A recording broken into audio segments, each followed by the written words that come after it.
Nagkaisa ang iba't ibang ahensya ng pamahalaan, lokal na komunidad at kapulisan sa isang makabuluhang aktibidad para sa kalikasan.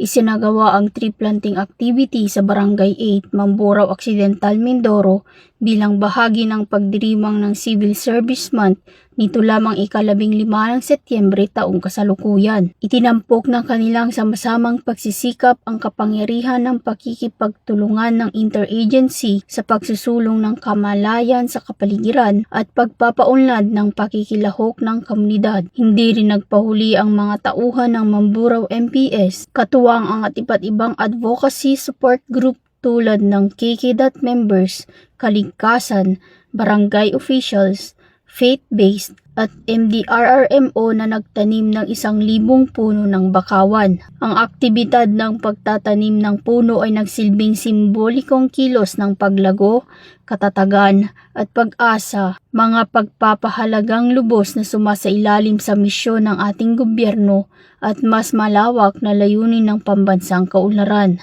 Pinatibay din ito ang papel ng mga tagapagpapatupad ng batas at mga unit ng lokal na pamahalaan sa pagsuporta sa mga hakbangin ng sibiko na makikinabang sa mga susunod na henerasyon.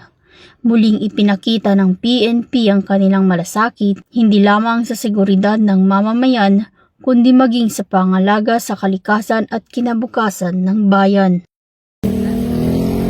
Mula dito sa Calapan City, Oriental, Mindoro, ako ang iyong PNN correspondent, Patrolwoman Ferlyn Joy Kawile, alagad ng batas, tagataguyod ng balitang pulis.